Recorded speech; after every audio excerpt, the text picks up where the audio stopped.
So when I saw this kind of abandoned looking church while driving by a couple days early, I really wanted to come back to this church.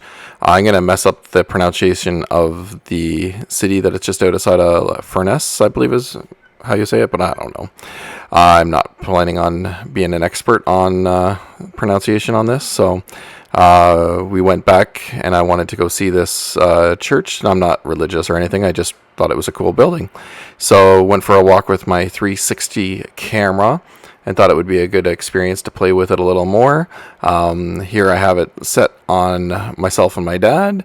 And as you get a little bit farther, you'll see it actually, I have it set to look forward towards the church. On the way down this little road, we actually ran into a nice couple that actually were from the same area. We're from just outside Toronto. They're from Scarborough. And it's kind of neat when you're so far away from home, but yet recognize and can tell people from your home area.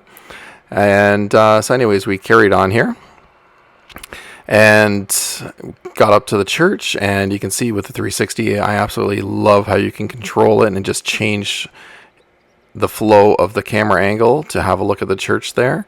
And then I busted out the drone. And honestly, like that shot right there where you can see right inside to the bell is absolutely beautiful. I am so happy that I brought the drone and took it for a little flight.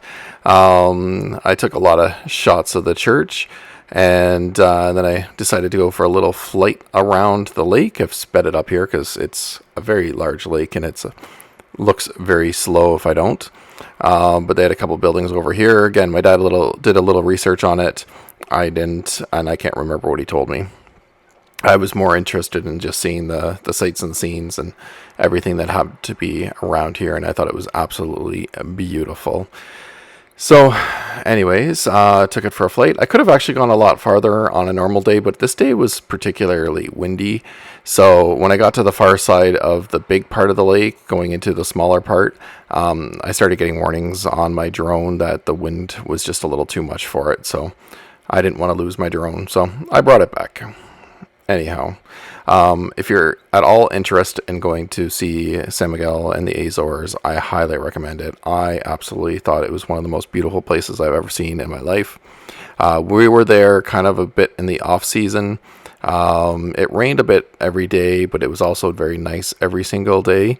And I can't imagine how congested the roads would be in the busy season, because even at some of the tourist traps, so to speak, the crowds were huge, and this was the off season. So I just can't imagine being there when it's really, really cramped on some of those small roads. But absolutely love the Azores, and I highly recommend anyone that's interested, go check it out.